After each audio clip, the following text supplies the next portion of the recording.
ಜಗದ್ರಕ್ಷಕ ಯೇಸು ಕ್ರಿಸ್ತನ ಮಧುರವಾದ ನಾಮದಲ್ಲಿ ಎಲ್ಲ ಬಿಗ್ ಜೆ ಟಿ ವಿ ವೀಕ್ಷಕರಿಗೆ ತುಂಬು ಹೃದಯದ ಸ್ವಾಗತವನ್ನು ಬಯಸುತ್ತೇನೆ. ಇವತ್ತಿನ ಸಂದೇಶವನ್ನು ಕೊಡಲಿಕ್ಕೆ ಆತ್ಮನ ಅಭಿಷೇಕ ಮಾಡಿರುವಂಥ ಜಗದ್ರಕ್ಷಕ ಯೇಸು ಕ್ರಿಸ್ತನಿಗೂ ಮತ್ತು ನಮ್ಮ ಸಹೋದರರು ಮತ್ತು ಮೆಥೋಡಿಸ್ಟ್ ಚರ್ಚ್ ಮೂಡಲ್ಗೆ ಸಭೆಯ ಹಿರಿಯರು ಮತ್ತು ರಾಜಕೀಯ ಯುವ ಧುರೀಣರಾಗಿರುವಂಥ ಮರ್ಯಪ್ಪಗಳು ಅವರ ಧರ್ಮಪತ್ನಿ ಮಗನಿಗೂ ಸಹೋದರ ಕುಟುಂಬ ವರ್ಗ ತಾಯಂದಿರಿಗೂ ತುಂಬ ಹೃದಯದ ಧನ್ಯವಾದ ಸಲ್ಲಿಸ್ತೇನೆ. ಇದೇ ರೀತಿ ಅವರ ಮುಂದೆ ದೇವರ ಆಶೀರ್ವಾದದ ಮೇರೆಗೆ ಪ್ರೋತ್ಸಾಹ ಮಾಡುವಂಥ ಜ್ಞಾನ ದೇವರವ್ರು ಕೊಡಲಿ. ಅವರ ಕುಟುಂಬದಲ್ಲಿ, ಅವರ ಸೇವೆಯಲ್ಲಿ, ಅವರ ಕೆಲಸದಲ್ಲಿ, ರಾಜಕೀಯ ಜೀವನದಲ್ಲಿ ಸಮೃದ್ಧಿ, ಶಾಂತಿ, ಸಮಾಧಾನ, ದೀರ್ಘಾಶ ಆರೋಗ್ಯ ಭಾಗ ಕೊಡಲಿ ಎಂಬುದಾಗಿ ನನ್ನ ಅನುದಿನದ ಪ್ರಾರ್ಥನೆಯಾಗಿದೆ. ಈ ಹೊತ್ತು ದೇವರಾತ್ಮನು ನಿಮ್ಮ ಜೊತೆಗೆ ಮಾತನಾಡುವಂಥ ವಿಷಯ ಪ್ರೀತಿಯ ಶ್ರೇಷ್ಠತೆ ಎಂಬುದಾಗಿ. ಪ್ರೀತಿಯ ಶ್ರೇಷ್ಠತೆಯನ್ನು ನಾವು ಅರ್ಥ ಮಾಡಿಕೊಳ್ಳಬೇಕಾದರೆ ಮೊದಲು ಶ್ರೇಷ್ಠವಾದ ಪ್ರೀತಿಯ ಬಗ್ಗೆ ಅರಿವು ಇರಬೇಕು. ಹೀಗೆಂದರೆ ಹಣದ ಒಂದು ಕಿಮ್ಮತ್ತು ಅಥವಾ ಬೆಲೆ ನಮಗೆ ಗೊತ್ತಾಗಬೇಕಾದ್ರೆ ಅದನ್ನು ಸಂಪಾದನೆ ಮಾಡಿದಾಗ ಅದರ ಬೆಲೆ ಗೊತ್ತಾಗ್ತದೆ. ಒಂದು ಸಾರಿ ಶ್ರೀಮಂತ ವ್ಯಕ್ತಿಯ ಮಗ 4 ಜನ ಗೆಳೆಯರೊಂದಿಗೆ ಕಾಟೇವಾಡಿಗೆ ಹೋಗಿದ್ದ. ಇದು ಮಹಾರಾಷ್ಟ್ರದ ಬಾರಾಮತಿ ಜಿಲ್ಲೆಯಲ್ಲಿ ಬರುವಂಥ ಒಂದು ಊರು. ಈ ಊರು ಒಂದು ಶ್ರೇಷ್ಠವಾಗಿರುವಂಥ ಜಾತಿಯ ಕುದುರೆಗಳಿಗೆ ಹೆಸರುವಾಸಿಯಾಗಿದೆ. ಅಲ್ಲಿ ಹೋಗಿ ಅವನು ಕುದುರೆ ಮಾಲೀಕನ ಹತ್ರ ಕೇಳ್ತಾನೆ, ಈ ಕುದುರೆ ಬೆಲೆ ಎಷ್ಟು ಎಂಬುದಾಗಿ. ಆವಾಗ ಕುದುರೆ ಮಾಲಕ ಕೇಳ್ತಾನೆ ಅವನಿಗೆ, ಪೈಸಾ ಆಪ್ಕ ಹೈಕ್ಯಾ ಬಾಪ್ಕ ಹೈಕ್ಯಾ ಎಂಬುದಾಗಿ. ಅಂದರೆ ನೀನು ಕುದುರೆ ತೆಗೆದುಕೊಳ್ಳೋದಕ್ಕೆ ಬಂದಿರುವಂಥ ಹಣ ನೀನು ಸಂಪಾದನೆ ಮಾಡಿದ್ದು ಅಥವಾ ನಿಮ್ಮ ತಂದೆಯವರು ಸಂಪಾದನೆ ಮಾಡಿದ್ದು ಎಂಬುದಾಗಿ ಕೇಳ್ತಾನೆ. ಇದನ್ನೇಕೆ ಕೇಳ್ತೀವಿ ಎಂಬುದಾಗಿ ಆ ಯುವಕ ಕೇಳಿದಾಗ ಅವನು ಹೇಳ್ತಾನೆ, ನಾನು ದುಡ್ಡಿಗಾಗಿ ಈ ವೃತ್ತಿ ಮಾಡುವವನಲ್ಲ, ದುಡ್ಡು ಬೇಕು, ಆದರೆ ನಮ್ಮ ಒಂದು ಕಾಟೇವಾಡಿ ಕುದುರೆಯನ್ನು ತೆಗೆದುಕೊಂಡು ಹೋಗುವವನು ತಾನೇ ಸಂಪಾದಿಸಿದ ಹಣವಾಗಿರಬೇಕು. ಯಾಕೆಂದರೆ ಇದು ಉನ್ನತ ಮಟ್ಟದ ಜಾತಿಯ ಕುದುರೆಯಾಗಿದೆ. ಇದನ್ನು ಪರಿಪಾಲನೆ ಮಾಡಲಿಕ್ಕೆ ಪರಿಶ್ರಮ ಪಡಬೇಕು, ಸಮಯಕ್ಕೆ ಸರಿಯಾಗಿ ಆಹಾರ ಕೊಡಬೇಕು, ಸಮಯಕ್ಕೆ ಸರಿಯಾಗಿ ಅದನ್ನು ಪೋಷಿಸಬೇಕು. ಅದನ್ನು ಮಾಡಬೇಕಾಗಿದ್ದರೆ ನೀನು ಪರಿಶ್ರಮದಿಂದ ಹಣ ಸಂಪಾದನೆ ಮಾಡಿದರೆ ಮಾತ್ರ ಮುಂದೆ ನೀನು ತೆಗೆದುಕೊಂಡು ಹೋಗಿರುವಂಥ ನನ್ನ ಕುದುರೆ ನಿಮ್ಮ ಊರಲ್ಲಿ ಬದುಕಲಿಕ್ಕೆ ಸಾಧ್ಯತೆ ಉಂಟು. ನನಗೆ ಹಣ ಸಿಗ್ತಿದೆ ಎಂಬುದಾಗಿ ಹೇಳಿ ನಾನು ಕೇಳಿದಷ್ಟು ದುಡ್ಡಿಗೆ ನಾನು ಕುದುರೆ ಕೊಟ್ಟರೆ ನನ್ನ ವೃತ್ತಿಗೆ ದ್ರೋಹ ಮಾಡಿದಂತ ಆಗ್ತದೆ. ಅದಕ್ಕಾಗಿ ನಿಮ್ಮ ಅಪ್ಪನ ಹಣ ಇದ್ದರೆ ನಾನು ಕೊಡೋದಿಲ್ಲ ಎಂಬುದಾಗಿ ಹೇಳಿದ್ದು. ಹಾಗೆ ಇಲ್ಲಿ ಹೇಳುವಂಥ ವಿಷಯ ಎಂಬುದನ್ನು ನೋಡುವಾಗ ಶ್ರೇಷ್ಠವಾದಂಥ ಪ್ರೀತಿಯ ಅರಿವು ನಮಗೆ ಬೇಕಾಗಿದೆ. ಹಾಗಾದರೆ ಈ ಶ್ರೇಷ್ಠವಾದಂಥ ಪ್ರೀತಿ ಯಾವುದು? The highest level of love is agape ಎಂಬುದಾಗಿ. ಅತ್ಯುನ್ನತವಾಗಿರುವಂಥ ಉನ್ನತ ಮಟ್ಟದ ಪ್ರೀತಿ ಯಾವುದೆಂದರೆ ಅದು ಅಗಾಪೆ, ಸೆಲ್ಫ್ಲೆಸ್ ಆ್ಯಂಡ್ ಅನ್ಕಂಡೀಷ್ನಲ್ ಲವ್ ಎಂಬುದಾಗಿ ಇಂಗ್ಲೀಷ್ನ ಹೇಳ್ತಾರೆ. ನಿಸ್ವಾರ್ಥತೆಯಿಂದ ಕೂಡಿರುವಂಥ, ಯಾವ ಒಂದು ಹಿಂಪಡೆಯುವಂಥ ಆಲೋಚನೆ ಇಲ್ಲದಂಥ ಪ್ರೀತಿ ಅದು ದೇವರ ಪ್ರೀತಿ ಮತ್ತು ಶ್ರೇಷ್ಠವಾಗಿರುವಂಥ ಪ್ರೀತಿಯಾಗಿದೆ. ಈ ಅಗಾಪೆ ಪ್ರೀತಿ ಅತ್ಯಂತ ಉನ್ನತ ಮಟ್ಟದ ಪ್ರೀತಿಯಾಗಿದೆ. ಈ ಶ್ರೇಷ್ಠವಾದಂಥ ಪ್ರೀತಿಯನ್ನು ಅರ್ಥ ಮಾಡಿಕೊಳ್ಳಬೇಕಾಗಿದ್ದರೆ ಮೊದಲನೇದಾಗಿ ಈ ಶ್ರೇಷ್ಠವಾದ ಪ್ರೀತಿ ಯಾವುದೆಂದರೆ ಅಗಾಪೆ ಪ್ರೀತಿ. ಅದು ಏನಾಗಿದೆ? ಆ ಪ್ರೀತಿ ಅತ್ಯಂತ ಉನ್ನತ ಮಟ್ಟದಲ್ಲಿ ದೇವರಿಗೆ ಸಮರ್ಪಿತವಾಗಿರುವಂಥ ದೇವರ ಪ್ರೀತಿಯೇ ಅದು ಅಗಾಪೆ ಪ್ರೀತಿಯಾಗಿದೆ. ಇದು ಯಾವುದೇ ರೀತಿಯ ಹಿಂಪಡೆಯುವಂಥ ಆಲೋಚನೆ ಹೊಂದಿರುವುದಿಲ್ಲ ಅಥವಾ ಯಾವುದೇ ಪರಿಸ್ಥಿತಿಯಲ್ಲಿ ಬದಲಾಗುವುದಿಲ್ಲ, ಅವಮಾನವಾಗುವುದಾಗಲಿ ಮತ್ತು ಅನೇಕರು ಅದನ್ನು ನಿರಾಕರಿಸುವುದನ್ನಾಗಲಿ ಮಾಡಿದಾಗಲೂ ಕೂಡ ಅವರ ಮಧ್ಯದಲ್ಲಿ ನಿಂತು ಆ ಪ್ರೀತಿಯನ್ನು ಸಾರಬೇಕೆಂಬಂಥ ಪ್ರೀತಿಯೇ ಅಗಾಪೆ ಪ್ರೀತಿ. ಅದುವೇ ಯೋಹಾನ 3:16, ದೇವರು ಲೋಕದ ಮೇಲೆ ಎಷ್ಟೋ ಪ್ರೀತಿಯನ್ನಿಟ್ಟು ತನ್ನ ಒಬ್ಬನೇ ಮಗನನ್ನು ಕೊಟ್ಟನು, ಆತನನ್ನು ನಂಬುವೊಬ್ಬನಾದರೂ ನಾಶವಾಗದೆ ಎಲ್ಲರೂ ನಿತ್ಯ ಜೀವನ ಪಡಿಬೇಕೆಂಬುದಾಗಿ ಕೊಟ್ಟ. ಈ ಪ್ರೀತಿ ಯಾವುದೇ ಪರಿಸ್ಥಿತಿಯಲ್ಲಿ, ಸಂದರ್ಭದಲ್ಲಿ, ಸನ್ನಿವೇಶದಲ್ಲಿ ಬದಲಾವಣೆ ಆಗುವುದಿಲ್ಲ. ಅಪನಂಬಿಕೆಯಸ್ಥರ ಮಧ್ಯದಲ್ಲಿ, ಅವಮಾನ ಪಡಿಸೋರ ಮಧ್ಯದಲ್ಲಿ ನಿಂತು ದೇವರ ಯಾಗಿ ದೇವರ ಪ್ರೀತಿಯನ್ನು ಪ್ರಬೋಧನೆ ಮಾಡುವಂಥ ಪ್ರೀತಿಯೇ ಇದು ಯೇಸು ಕ್ರಿಸ್ತನ ಪ್ರೀತಿಯಾಗಿದೆ. ಅದಕ್ಕಾಗಿ ದೇವರ ವಾಕ್ಯ ಹೇಳ್ತದೆ ಏನೆಂಬುದನ್ನು ನೋಡುವಾಗ ಎಫೆಸ 2:4-5 ಬರೆಯಲ್ಪಟ್ಟಿದೆ, ಕರುಣಾನಿಧಿಯಾಗಿರುವ ದೇವರು ನಿಮ್ಮನ್ನು ಪ್ರೀತಿಸಿ ನಮ್ಮೆಲ್ಲರಿಗೋಸ್ಕರ ತನ್ನ ಪ್ರಾಣವನ್ನು ಕೊಟ್ಟದರ ಮೂಲಕವಾಗಿ ನಮಗೆ ಬಿಡುಗಡೆಯಾಯಿತು. ಯೇಸು ಕ್ರಿಸ್ತನು ನಿಮ್ಮನ್ನು ಪ್ರೀತಿ ಮಾಡಿದ, ನಮ್ಮೆಲ್ಲರಿಗೋಸ್ಕರ ಅಪರಾಧದಿಂದ ದೇವರ ಸನ್ನಿಧಿಯಿಂದ ದೂರ ಆಗಿರುವಂಥ ನಮ್ಮನ್ನು ದೇವರಿಗೆ ಸಮೀಪವಾಗಿರುವಂಥ ವ್ಯಕ್ತಿಗಳನ್ನಾಗಿ ಮಾಡಿದ, ನಮ್ಮನ್ನು ದೇವರ ಕ್ರಿಸ್ತನೊಂದಿಗೆ ಬದುಕಿಸಿದ. ಇದು ನಮ್ಮ ಪರಿಶ್ರಮದ ಫಲವಲ್ಲ, ಅಥವಾ ನಮ್ಮ ಗೋಳಾಟದ ಫಲವಲ್ಲ, ಅಥವಾ ಇದು ನಮ್ಮ ಹೆಮ್ಮೆಯ ಕ್ರಿಯೆಯೂ ಅಲ್ಲ. ಇದು ದೇವರ ಕೃಪೆಯ ವರದಾನವಾಗಿದೆ. ಯಾವುದು? ಯೇಸು ಕ್ರಿಸ್ತನು ನಮ್ಮನ್ನು ಪ್ರೀತಿ ಮಾಡಿ, ಕರುಣಾನಿಧಿಯಾಗಿರುವಂಥ ದೇವರು ನಮ್ಮ ಮೇಲೆ ಮಹಾಪ್ರೀತಿ ಇಟ್ಟ. ಇವತ್ತು ಮಾತನಾಡುವಂಥ ವಿಷಯ ಅಗಮ್ಯವಾಗಿರುವಂಥ, ಅತ್ಯುನ್ನತವಾಗಿರುವಂಥ ಯೇಸು ಕ್ರಿಸ್ತನ ಪ್ರೀತಿಯ ಬಗ್ಗೆ ನಾವು ಇವತ್ತು ಧ್ಯಾನ ಮಾಡುವಂಥವ್ರು ಆಗಿದ್ದೇವೆ. ಅದಕ್ಕಾಗಿ ಕರುಣಾನಿಧಿಯಾಗಿರುವಂಥ ದೇವರು ನಮ್ಮ ಮೇಲೆ ಮಹಾಪ್ರೀತಿನಿಟ್ಟು ಅಪರಾಧಗಳ ದೆಸೆಯಿಂದ ಸತ್ತವರಾಗಿರುವಂಥ ನಮ್ಮನ್ನು ಯೇಸು ಕ್ರಿಸ್ತನ ಮೂಲಕ ಬದುಕಿಸಿರುವಂಥದ್ದು ದೇವರ ಕೃಪೆಯಾಗಿದೆ. ಏಕೆಂಬುದಾಗಿ ನೋಡುವಾಗ ಪಾಪಿಗಳು, ಅಯೋಗ್ಯರು, ಅಪಾತ್ರರು, ಬಲಹೀನರು ಆಗಿದ್ದಾಗೂ ದೇವರು ನಮ್ಮನ್ನು ನೀತಿವಂತನಾಗಿ ಮಾಡೋದಕ್ಕೋಸ್ಕರ ತನ್ನ ಮಗನನ್ನು ಈ ಲೋಕಕ್ಕೆ ಕಳುಹಿಸಿ ಕೊಟ್ಟದರಲ್ಲಿಯೇ ಪ್ರೀತಿಯ ನಿಜವಾದ ಗುಣ ಸಿದ್ಧಾಂತವಾಗಿದೆ ಎಂಬುದಾಗಿ ರೋಮಾಪುರದವರಿಗೆ ಬರೆದ ಪತ್ರಿಕೆ 5ನೇ ಅಧ್ಯಾಯ 6-8 ಬರೆಯಲ್ಪಟ್ಟಿದೆ. ಸ್ನೇಹಿತರಿಗೆ ಯಾರಾದರೂ ಪ್ರಾಣ ಕೊಡ್ಬೋದು, ತನ್ನವರಿಗಾಗಿ ಯಾರಾದರೂ ಪ್ರಾಣ ಕೊಡ್ಬೋದು.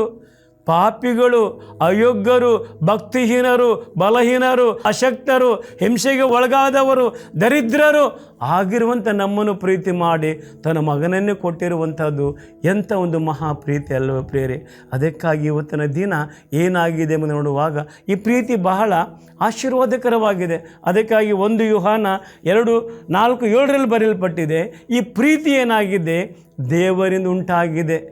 ಪ್ರೀತಿ ಮಾಡುವ ಪ್ರತಿಯೊಬ್ಬನು ದೇವರಿಂದ ಹುಟ್ಟಿದವನಾಗಿದ್ದಾನೆ ಮತ್ತು ದೇವರನ್ನು ಬಲ್ಲವನಾಗಿದ್ದಾನೆ. ಪ್ರಿಯರೇ, ಪ್ರೀತಿ ಮಾಡುವ ಪ್ರತಿಯೊಬ್ಬರು ದೇವರಿಂದ ಹುಟ್ಟಿದವರು, ದೇವರನ್ನು ಬಲ್ಲವರಾಗಿದ್ದಾರೆ.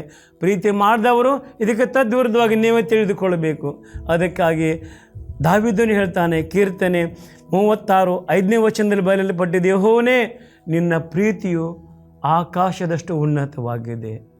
ಆಲೋಚನೆ ಮಾಡಿರಿ ಪ್ರಿಯರೇ, ನಮ್ಮ ದೇವರ ಪ್ರೀತಿ ಆಕಾಶದಷ್ಟು ಉನ್ನತವಾಗಿದೆ.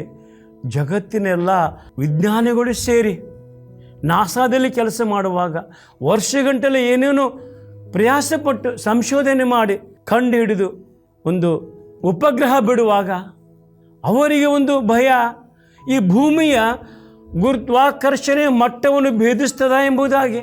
ಅದು ಗುರುತ್ವಾಕರ್ಷಣೆ ಮಟ್ಟವನ್ನು ಭೇದಿಸಿದಾಗ ಅವರು ಆಲೋಚನೆ ಮಾಡಿರುವಂಥ ಸ್ಥಳಕ್ಕೆ ಆ ಒಂದು ಉಪಗ್ರಹ ಹೋಗಲಿಕ್ಕೆ ಸಾಧ್ಯತೆ ಉಂಟು.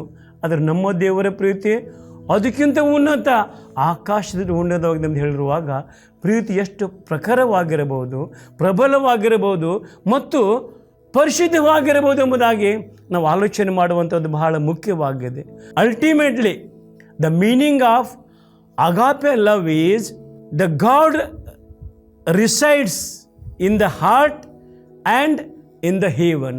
ಅಂದರೆ ಈ ದೇವರ ಅಗಾಪ ಪ್ರೀತಿಯ ಅಂತಿಮವಾಗಿರುವಂಥ ಅರ್ಥ ದೇವರು ಏಕಕಾಲದಲ್ಲಿ ನಮ್ಮ ಹೃದಯಗಳಲ್ಲಿ ಮತ್ತು ಪರಲೋಕದಲ್ಲಿ ವಾಸ ಮಾಡುವಂಥದ್ದೇ ಇದು ಅಗಾಪೆ ಪ್ರೀತಿಯಾಗಿದೆ ಪ್ರಿಯರೇ. ಈ ಒಂದು ಪ್ರೀತಿಯ ಶ್ರೇಷ್ಠತೆಯನ್ನು, ಈ ಶ್ರೇಷ್ಠವಾಗಿರುವಂಥ ಪ್ರೀತಿಯ ಶ್ರೇಷ್ಠತೆ ಏನೆಂಬುದಾಗಿ ನೋಡುವಾಗ ನಮಗೆ ಮೊದಲನೇದಾಗಿ, ಇದು 2ನೇ ಭಾಗ, ಮೊದಲನೇದಾಗಿ ಶ್ರೇಷ್ಠವಾದ ಪ್ರೀತಿ ಯಾವುದೆಂದರೆ ಅದು ದೇವರ ಪ್ರೀತಿ, ಅನ್ಕಂಡೀಷ್ನಲ್ ಲವ್, ಸೆಲ್ಫ್ಲೆಸ್ ಲವ್, ಅಂದರೆ ನಿಸ್ವಾರ್ಥವಾಗಿರುವಂಥ ಯಾವ ಷರತ್ತು ಇಲ್ಲದಂಥ ದೇವರ ಪ್ರೀತಿ, ಅದು ಅಗಾಪೆ ಪ್ರೀತಿ, ಅದುವೇ ಅಗಾಪೆ. 2ನೇ ಸಂಗತಿ, ಈ ಪ್ರೀತಿಯ ಶ್ರೇಷ್ಠತೆ ಏನೆಂಬುದಾಗಿ ನೋಡುವಾಗ 1 ಕೊರಿಂಥ 13:1-3 ನಾವು ನೋಡುವಾಗ ಅಲ್ಲಿ ಬರೆಯಲ್ಪಟ್ಟಿದೆ, ಮನುಷ್ಯರ ಭಾಷೆಗಳನ್ನ ಆಡುವವನಾದರೂ ಮತ್ತು ದೇವದೂತರ ಭಾಷೆಗಳನ್ನು ಆಡುವನಾದರೂ ಈ ಪ್ರೀತಿ ನನ್ನಲ್ಲಿ ಇಲ್ಲದಿದ್ದರೆ ನಾನು ಏನೂ ಇಲ್ಲದವನು. ಪ್ರವಾದನ ವರ ನನಗಿದ್ದರೂ, ಎಲ್ಲ ರಹಸ್ಯಗಳನ್ನು ಸಕಲ ವಿಧವಾದ ವಿದ್ಯೆಗಳನ್ನು ತಿಳಿದಿದ್ದರೂ, ಬೆಟ್ಟಗಳನ್ನು ತೆಗೆದಿಡುವಷ್ಟರ ಮಟ್ಟಿಗೆ ನಂಬಿಕೆ ನನ್ನಲ್ಲಿ ಇದ್ದರೂ ಈ ಪ್ರೀತಿ ನನ್ನಲ್ಲಿಲ್ಲದಿದ್ದರೆ ನಾನು ಏನೂ ಇಲ್ಲದವನು. ಮುಂದೆ ನನಗಿರುವುದೆಲ್ಲವನ್ನು ದಾನ ಮಾಡಿದರು, ನನ್ನ ಶರೀರವನ್ನೇ ಸುಡುವುದಕ್ಕೆ ಕೊಟ್ಟರು, ಈ ಪ್ರೀತಿ ನನ್ನಲ್ಲಿಲ್ಲದಿದ್ದರೆ ಏನೂ ಇಲ್ಲದವನು. ಈ ಲೋಕದ ಆಡಂಬರ, ಜ್ಞಾನ, ವರ ಈ ಅಗಾಪೆ ಪ್ರೀತಿಯಿಂದ ಏನೂ ಅಲ್ಲ. 1 ಕೊರಿಂಥ 13:1-3 ಬರೆಯಲ್ಪಟ್ಟಿದೆ. ನಾವು ಮನುಷ್ಯರ ಅನೇಕ ಭಾಷೆಗಳನ್ನ ಆಡ್ಬೋದು. 15 ಭಾಷೆ ಬರ್ತಿದೆ, ಭಾರತ ದೇಶದ, ಜಗತ್ತಿನ ಎಲ್ಲ ಭಾಷೆ ಬರ್ತಿದೆ, ದೇವದೂತರ ಭಾಷೆ ಬರ್ತಿದೆ. ಪ್ರಯೋಜನವೇನು? ಪ್ರವಾದನ ವರ ಇದೆ, ಎಲ್ಲ ರಹಸ್ಯ ತಿಳಿಸುವಂಥ ಶಕ್ತಿ ಇದೆ, ಎಲ್ಲ ವಿದ್ಯೆ ನಾನು ಕಲ್ತಿದ್ದೇನೆ, ಬೆಟ್ಟಗಳನ್ನು ತೆಗೆದಿಡುವಂಥ ನಂಬಿಕೆ ನನ್ನಲ್ಲಿದೆ. ಈ ಪ್ರೀತಿ ಇಲ್ಲದಿದ್ದರೆ ನಿನಗೇನು ಪ್ರಯೋಜನ? ಮುಂದೆ ನನಗಿರುವಂತೆಲ್ಲ ಆಸ್ತಿಯನ್ನು ದಾನ ಮಾಡಿದರು, ನನ್ನ ಶರೀರವನ್ನು ಸುಡುವುದಕ್ಕೆ ಕೊಟ್ಟರು, ಈ ಪ್ರೀತಿ ಇಲ್ಲದಿದ್ದರೆ ಪ್ರಯೋಜನವೇನು? ಹೌದಲ್ಲ ಪ್ರಿಯರೇ? ಹಾಗಾದರೆ ಅಗಾಪ ಪ್ರೀತಿಯ ಶ್ರೇಷ್ಠತೆ ಏನು? ಈ ಪ್ರೀತಿ ಏನಾಗಿದೆ ಎಂದು ನೋಡುವಾಗ, ಈ ಪ್ರೀತಿ ಬಹು ತಾಳ್ಮೆಯುಳ್ಳದ್ದು, ದಯೆ ತೋರಿಸುವಂಥದ್ದು, ಹೊಟ್ಟೆ ಕಿಚ್ಚು ಪಡುವುದಿಲ್ಲ, ಉಬ್ಬಿಕೊಳ್ಳುವುದಿಲ್ಲ, ಹೆಚ್ಚಿಸಿಕೊಳ್ಳುವುದಿಲ್ಲ, ಮರ್ಯಾದೆಗೆಟ್ಟು ನಡೆಯುವುದಿಲ್ಲ, ಅನ್ಯಾಯ ಮಾಡುವುದಿಲ್ಲ, ಮೋಸ ಮಾಡುವುದಿಲ್ಲ, ಉಪಕಾರ ಮಾಡುವುದಿಲ್ಲ, ಮಾತ್ರವಲ್ಲದೆ ಎಲ್ಲವನ್ನೂ ನಂಬುತ್ತದೆ, ಎಲ್ಲವನ್ನೂ ಸಹಿಸಿಕೊಳ್ಳುತ್ತದೆ, ಎಲ್ಲವನ್ನೂ ನಿರೀಕ್ಷಿಸಿಕೊಳ್ಳುತ್ತದೆ, ಎಲ್ಲವನ್ನೂ ಅಡಗಿಸಿಕೊಳ್ಳುತ್ತದೆ. ಇದು ಅಗಾಪೆ ಪ್ರೀತಿ ಪ್ರಿಯರೇ. ಆ ಪ್ರೀತಿಯ ಶ್ರೇಷ್ಠತೆ ಏನೆಂದರೆ ಬಹು ತಾಳ್ಮೆದೆ ದೇವರ ಪ್ರೀತಿಗೆ, ಮತ್ತು ದಯೆ ತೋರಿಸ್ತದೆ ದೇವರ ಪ್ರೀತಿ. ಉಬ್ಬಿಕೊಳ್ಳುವುದಿಲ್ಲ, ಹೊಟ್ಟೆ ಕಿಚ್ಚು ಪಡುವುದಿಲ್ಲ, ಮರ್ಯಾದೆಗೆಟ್ಟು ನಡೆಯುವುದಿಲ್ಲ, ಅಪಕಾರ ಮಾಡುವುದಿಲ್ಲ, ಅನ್ಯಾಯ ಮಾಡುವುದಿಲ್ಲ, ಮೋಸ ಮಾಡುವುದಿಲ್ಲ, ಎಲ್ಲವನ್ನೂ ತಾಳಿಕೊಳ್ಳುತ್ತದೆ, ಎಲ್ಲವನ್ನೂ ಅಡಗಿಸಿಕೊಳ್ಳುತ್ತದೆ, ಎಲ್ಲವನ್ನೂ ನಂಬುತ್ತದೆ, ಎಲ್ಲವನ್ನೂ ನಿರೀಕ್ಷಿಸುತ್ತದೆ. ಇದು ಅಗಾಪೆ ಪ್ರೀತಿ ಪ್ರಿಯರೇ. ಅದಕ್ಕಾಗಿ ಇವತ್ತಿನ ದಿನ ಈ ಅಗಾಪೆ ಪ್ರೀತಿಯ ಶ್ರೇಷ್ಠತೆ ಏನೆಂದರೆ, ಅದೇ 1 ಕೊರಿಂಥ 13:7-9 ನೋಡುವಾಗ ಅಲ್ಲಿ ಬರೆಯಲ್ಪಟ್ಟಿದೆ.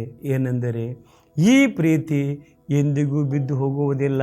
ಪ್ರವಾದನೆಗಳು ಬಿದ್ದು ಹೋಗುತ್ತವೆ, ವಾಣಿಗಳು ನಿಂತು ಹೋಗುತ್ತವೆ, ಅಪೂರ್ಣವಾಗಿ ತಿಳಿದುಕೊಳ್ಳುತ್ತೇವೆ, ಅಪೂರ್ಣವಾಗಿ ಪ್ರವಾದಿಸುತ್ತೇವೆ. ಸಂಪೂರ್ಣವಾದದ್ದು ಬಂದಾಗ ಅಪೂರ್ಣವಾದದ್ದು ಇಲ್ಲವಾಗುತ್ತದೆ. ಇದು ಅಗಾಪೆ ಪ್ರೀತಿಯ ಶ್ರೇಷ್ಠತೆ ಪ್ರಿಯರೇ. ಇಷ್ಟೆಲ್ಲ ಅದ್ಭುತವಾಗಿರುವಂಥ ಪ್ರೀತಿ ಇದು ಎಂದಿಗೂ ಬಿದ್ದು ಹೋಗುವುದಿಲ್ಲ.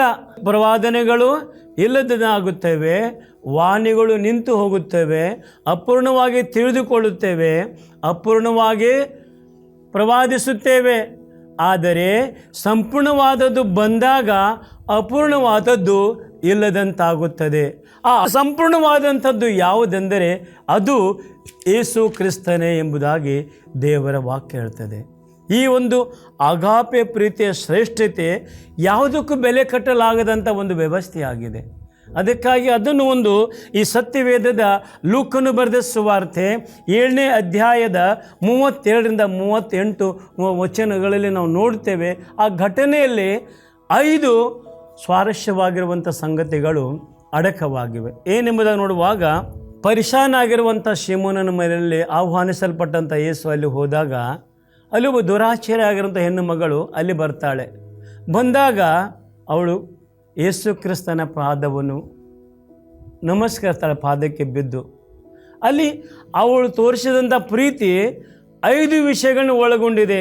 ಮೊದಲನೇದಾಗಿ ಅದು ದೀನತೆಯಿಂದ ಕೂಡಿದ ಪ್ರೀತಿ ಆಗಿತ್ತು, ಕಾರಣ ಅವಳು ಯೇಸು ಕ್ರಿಸ್ತನ ಪಾದವನ್ನು ಹಿಡಿದುಕೊಂಡಳು. ಎರಡನೇದಾಗಿ ಅದು ಪಶ್ಚಾತ್ತಾಪದಿಂದ ಕೂಡಿದ ಪ್ರೀತಿ ಆಗಿತ್ತು, ಕಾರಣ ಅವಳು ಯೇಸು ಕ್ರಿಸ್ತನ ಪಾದವನ್ನು ಹಿಡಿದುಕೊಂಡು ಕಣ್ಣೀರಿನಿಂದ ಅದನ್ನು ತೊಳೆದಳು ಎಂಬುದಾಗಿ ನೋಡುತ್ತೇವೆ. ಮೂರನೇದಾಗಿ ಈ ಲೋಕದ ಯಾವ ವ್ಯಕ್ತಿಗೆ ಒಬ್ಬ ಸ್ತ್ರೀಯು ತೋರಿಸದಂಥ ಪ್ರಥಮ ಆದ್ಯತೆಯ ಶ್ರೇಷ್ಠವಾಗಿರುವಂಥ ಪ್ರೀತಿಯಾಗಿದೆ. ಅವಳು ಏನು ಮಾಡಿದಳು? ಬಂದಳು, ಪಾದಕ್ಕೆ ನಮಸ್ಕರಿಸಿದಳು, ಕಣ್ಣೀರಿನಿಂದ ಪಾದವನ್ನು ತೊಳೆದಳು, ತನ್ನ ತಲೆ ಕೂದಲಿನಿಂದ ಆ ಪಾದಗಳನ್ನು ಒರೆಸಿದಳು, ಮುಂದೆ ಆ ಪಾದಗಳಿಗೆ ಮುದ್ದಿಟ್ಟಳು. ಪ್ರಿಯರೇ, ಇದು ಲೋಕದ ಯಾವುದೇ ವ್ಯಕ್ತಿಗೆ ಒಬ್ಬ ಸ್ತ್ರೀಯು ಕೊಡದಂಥ ಪ್ರಥಮ ಆದ್ಯತೆಯ ಪ್ರೀತಿ. ಒಬ್ಬ ಹೆಣ್ಣು ಮಗಳು ತನ್ನ ಗಂಡನಿಗೂ ಕೂಡ ಈ ರೀತಿ ಮಾಡಲಿಕ್ಕೆ ಸಾಧ್ಯವೇ ಇಲ್ಲ. ಅಷ್ಟು ಅಗಮ್ಯವಾಗಿರುವಂಥ ಪ್ರೀತಿಯನ್ನು ಈ ಹೆಣ್ಣು ಮಗಳು ಯೇಸು ಕ್ರಿಸ್ತನಿಗೆ ತೋರಿಸಿದರು. ಅದಕ್ಕೆ ಯೇಸು ಕ್ರಿಸ್ತನ ಸೇವೆ ಮಾಡುವಾಗ ಹೇಳಿದ, ತಂದೆಯನ್ನಾಗಲಿ ತಾಯಿಯನ್ನಾಗಲಿ ನನ್ನ ಮೇಲೆ ಇಡುವುದಕ್ಕಿಂತ ಹೆಚ್ಚು ಮಮತೆ ಇಡುವವನು ನನಗೆ ಯೋಗ್ಯನಲ್ಲ, ಮತ್ತು ಮಗನ ಮೇಲಾಗಲಿ ಮಗಳ ಮೇಲಾಗಲಿ ನನ್ನ ಮೇಲೆ ಇಡುವ ಮಮತೆಗಿಂತ ಹೆಚ್ಚಾದ ಮಮತೆ ಇಡುವವನು ನನಗೆ ಯೋಗ್ಯನಲ್ಲ. ಮತ್ತಾಯನ ಸುವಾರ್ತೆ 10:32 ಬರೆಯಲ್ಪಟ್ಟಿದೆ. ಪ್ರಿಯರೇ, ಅಂದರೆ ನಮ್ಮ ಪ್ರೀತಿ ದೇವರ ಜೊತೆಗಿರುವಂಥ ಸಂಬಂಧ ಪ್ರಥಮ ಆದ್ಯತೆ ಆಗಿರಬೇಕು. ಕುಟುಂಬದ ಎಲ್ಲ ಸದಸ್ಯರಿಗಿಂತ, ಲೋಕದ ಎಲ್ಲ ವಸ್ತುಗಳಿಗಿಂತ ವಿಭಿನ್ನವಾಗಿರಬೇಕು, ಅಮೂಲ್ಯವಾಗಿರಬೇಕು. ಆ ಕೆಲಸ ಈ ಹೆಣ್ಣುಮಗಳು ಮಾಡಿದ್ರು. ಪ್ರಿಯರೇ, ಅದಕ್ಕಾಗಿ ಇವತ್ತಿನಿಂದ ಹೇಳುವಂಥ ಮಾತೇನೆಂದರೆ, ಮೊದಲನೇದಾಗಿದ್ದು ದೀನತೆಯ ಪ್ರೀತಿಯಾಗಿತ್ತು, ದೀನತೆಯಿಂದ ಕೂಡಿರುವಂಥದ್ದು. ಎರಡನೇದಾಗಿ ಪಶ್ಚಾತ್ತಾಪದಿಂದ ಕೂಡಿರುವಂಥ ಪ್ರೀತಿ. ಮೂರನೇದಾಗಿ ಈ ಲೋಕದ ಯಾವುದೇ ಹೆಣ್ಣು ಮಗಳು ಒಬ್ಬ ವ್ಯಕ್ತಿಗೆ ತೋರಿಸದಂಥ ಪ್ರಥಮ ಆದ್ಯತೆಯ ಪ್ರೀತಿಯಾಗಿತ್ತು. ಇನ್ನು ನಾಲ್ಕನೇದಾಗಿ ಬೆಲೆ ಕಟ್ಟಲಾರದಂಥ ಪ್ರೀತಿ. ಈ ಅಗಾಪೆ ಪ್ರೀತಿಗೆ ಬೆಲೆ ಕಟ್ಟಲಿಕ್ಕೆ ಸಾಧ್ಯವೇ ಇಲ್ಲ. ಪ್ರಿಯರೇ, ಆ ಹೊತ್ತಿನ ದಿನ ಆಕೆ ಬರುವಾಗ ಒಂದು ಅತ್ತರ್ ಅಥವಾ ಶೇಂಟ್ ಬಾಟ್ಲಿ ತೆಗೆದುಕೊಂಡು ಬಂದಳು. ಅಟ್ಟ ಜಟಮಾಂಸಿ ತೈಲದ ಒಂದು ಭರಣಿ ತೆಗೆದುಕೊಂಡು ಬಂದಳು, ಅದನ್ನು ಒಡೆದಳು. ಆವಾಗ ಶಿಷ್ಯರು ಹೇಳ್ತಾರೆ, ಅದು 300 ಹಣ ಬೆಲೆ ಬಾಳುವಂಥ ಸುಗಂಧ ದ್ರವ್ಯ ಇದೆ, ಅದನ್ನು ಮಾರಿ ಬಡವರು ಕೊಡಬೇಕೆಂಬುದಾಗಿ ಯೂದನು ಹೇಳಿದ. ಆವಾಗ ಆಕೆಯನ್ನು ಒಡೆದು ಬಿಟ್ಟರು. ಅಲ್ಲೆಲ್ಲ ಆವಾಗ ಏನಾಯಿತು, ಮನೆ ತುಂಬೆಲ್ಲ ಆ ಸುಗಂಧ ವಾಸನೆ ಹರಡಿತು. ಇದ್ರ ಬೆಲೆ ನಾವು ನಿಖರವಾಗಿ ಹೇಳಬೇಕಾದರೆ ಮಾರ್ಕನ ಸುವಾರ್ತೆ 6ನೇ ಅಧ್ಯಾಯ 37ನೇ ವಚನದಲ್ಲಿ ಬರೆಯಲ್ಪಟ್ಟಿದೆ. ಆ ಸುಮಾರು ಜನರು ಯೇಸು ಕ್ರಿಸ್ತನ ವಾಕ್ಯ ಕೇಳಲಿಕ್ಕೆ ಅಡವಿಗೆ ಬಂದಿದ್ದರು. 3 ದಿನವಾಯಿತು, ಅವ್ರಿಗೆ ಊಟ ಇರಲಿಲ್ಲ. ಯೇಸು ಅವರ ಮೇಲೆ ಕನಿಕರಪಟ್ಟು ಶಿಷ್ಯರಿಗೆ ಹೇಳ್ತಾನೆ, ಇವ್ರಿಗೆ ಹೋಗಿ ಊಟ ತೆಗೆದುಕೊಂಡು ಬನ್ನಿರಿ ಎಂಬುದಾಗಿ ಹೇಳ್ತಾನೆ. ಆವಾಗ ಶಿಷ್ಯರು ಹೇಳ್ತಾರೆ, ಸ್ವಾಮಿ, ಈ 5,000 ಜನರಿಗೆ ಊಟ ತರಲಿಕ್ಕೆ 200 ಹಣ ಎಲ್ಲಿಂದ ತರಬೇಕೆಂಬುದಾಗಿ ಪ್ರಶ್ನೆ ಮಾಡಿದರು. ಪ್ರಿಯರೇ, ನೋಡಿರಿ, ಅಂದರೆ 5,000 ಜನ ಊಟ ಮಾಡಲಿಕ್ಕೆ 200 ಹಣ ಬೇಕು. ಈ ಹೆಣ್ಣು ಮಗಳು ತಂದಿರುವಂಥ 10 ಬಾಟ್ಲೆ ಬೆಲೆ 300 ಹಣ. ಅಂದರೆ 5,000 ಜನರಿಗೆ ಊಟ ಮಾಡುವಂಥ ಬೆಲೆ ಬಾಳುವುದಂದರೆ ಈಗಿನ ಕಾಲಮಾನದ ಪ್ರಕಾರ 75,000 ಜನರಿಗೆ ಒಂದು 100 ರೂಪಾಯಿಗೆ ಒಂದು ಪ್ಲೇಟ್ ಊಟ ಅಂದರೆ ಪ್ರಿಯರೇ ಎಷ್ಟಾಯಿತು? 7,50,000 ರೂಪಾಯಿ ಕೆಮ್ಮತ್ತಾಯಿತು. ಎಂಥ ಬೆಲೆ, ಎಷ್ಟು ಅಮೂಲ್ಯವಾಗಿರುವಂಥದ್ದು. ಇದನ್ನು ನೋಡಿದ ಅವಾಗ ಬಹಳ ಆಶ್ಚರ್ಯವಾಯಿತು. ಅದಕ್ಕಾಗಿ ದಾವೀದನು ಹೇಳ್ತಾನೆ, ಕೀರ್ತನೆ 36:7, ದೇವರೇ, ನಿನ್ನ ಪ್ರೀತಿ ಎಷ್ಟೋ ಅಮೂಲ್ಯವಾದದ್ದು, ಮಾನವರೆಲ್ಲರೂ ನಿನ್ನ ರೆಕ್ಕೆಯನ್ನು ಮರೆಯನ್ನು ಆಶ್ರಯಿಸಿಕೊಳ್ಳುತ್ತಾರೆ. ಬೆಲೆ ಕಟ್ಟಲಾಗದಂಥ ಪ್ರೀತಿ ನಮ್ಮ ದೇವರ ಅಗಾಪೆ ಪ್ರೀತಿಯಾಗಿದೆ. ಅದಕ್ಕಾಗಿ ಇದನ್ನು ನಾವು ಅರ್ಥ ಮಾಡಿಕೊಳ್ಬೇಕು. ಇಲ್ಲಿ ನೋಡ್ರಿ, ಆಗಿನ ಕಾಲದಲ್ಲಿ 5 ರೊಟ್ಟಿ 2 ಮೀನನ್ನು ತಿಂದಂಥ ಜನರು ಗಂಡಸರ 5,000 ಅಂದರೆ ಇನ್ನೂ ಹೆಚ್ಚು ಜನ ಇದ್ದರು ಎಂಬುದಾಗಿ ಅಲ್ಲಿ ಲಿಖಿತವಾಗಿದೆ. ಪ್ರಿಯರೇ, ಅದಕ್ಕಾಗಿದ್ದು ಬೆಲೆ ಕಟ್ಟಲಾಗದಂಥ ಪ್ರೀತಿಯಾಗಿತ್ತು. ಇನ್ನು ಕೊನೆಯದಾಗಿ 5ನೇದಾಗಿ ಇದು ದೇವರ ಕ್ರೂಜೆಯ ಪ್ರವಾದನೆಯ ಪ್ರತೀಕವಾಗಿರುವಂಥ ಪ್ರೀತಿಯಾಗಿತ್ತು. ಯೇಸು ಕ್ರಿಸ್ತನ ಕ್ರೂಜೆಯ ಮುನ್ಸೂಚನೆ ಪ್ರವಾದನೆಯಾಗಿತ್ತು.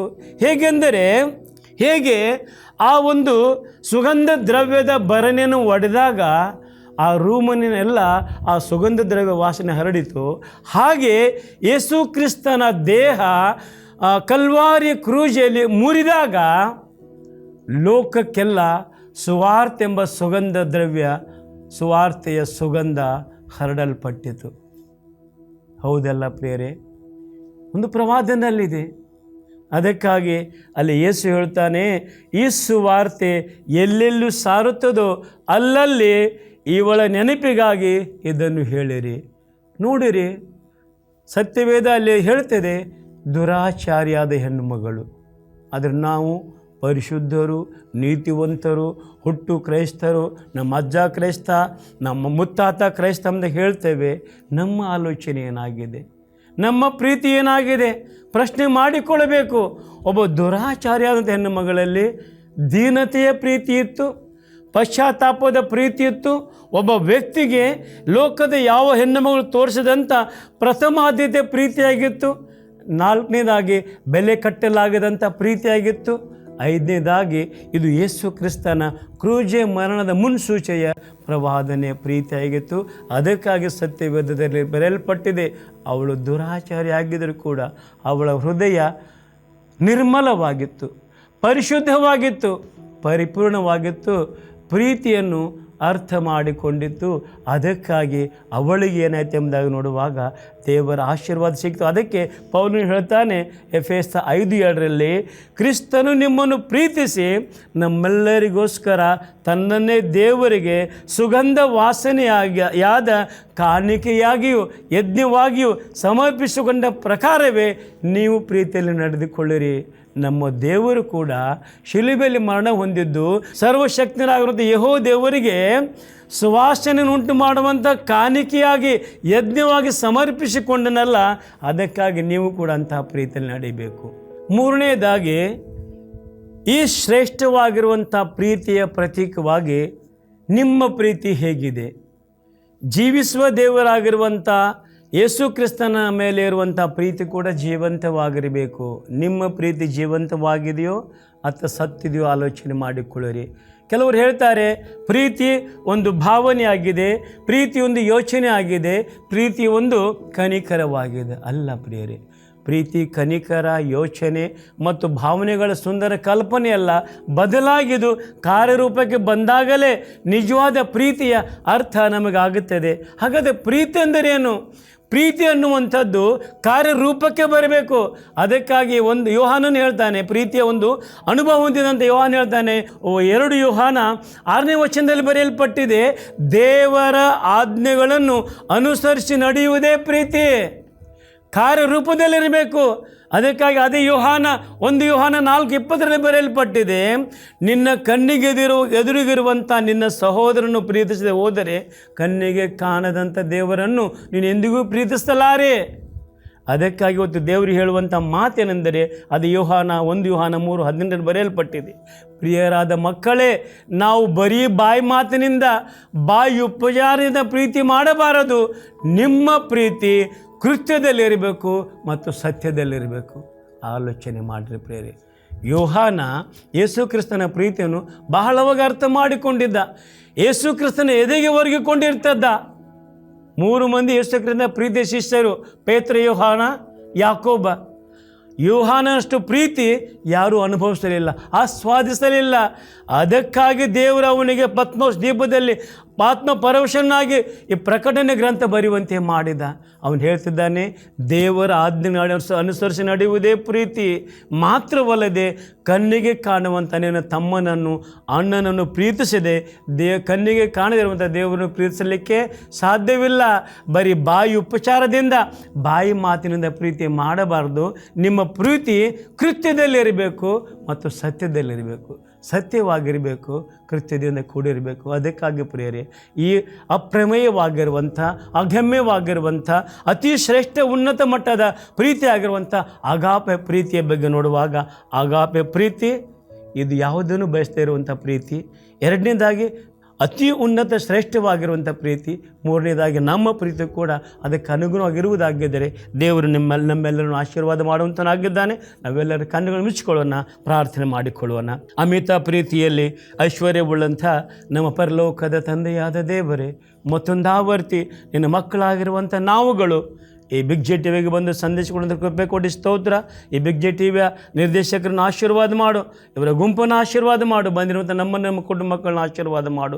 ವಿಶೇಷವಾಗಿ ಮೊದಲಿಗೆ ಮತ್ತು ಸಭೆಯನ್ನು ಕಟ್ಟುವಂಥ ಚರ್ಚನ್ನು ಕೂಡ ಆಶೀರ್ವಾದ ಮಾಡು. ಸಭೆ ಎಲ್ಲ ವ್ಯಕ್ತಿಗಳನ್ನ ಆಶೀರ್ವಾದ ಮಾಡು. ಎಲ್ಲ ಘನತೆಯ ಮಹಿಮೆ ಪ್ರಭಾವಗಳನ್ನು ನಿನ್ನ ಮುದ್ದು ಪಾದಗಳಿಗೆ ಅರ್ಪಣೆ ಮಾಡಿ, ಯೇಸು ರಾಜ ನಿನ್ನ ಒಂದೇ ನಾಮದಲ್ಲಿ ಬೇಡಿ ಹೊಂದಿದ್ದೇವೆ, ನಮ್ಮ ಜೀವವುಳ್ಳ ತಂದೆಯೇ, ಆಮೇನ್. ಎಲ್ಲರಿಗೂ ವಂದನೆಗಳು.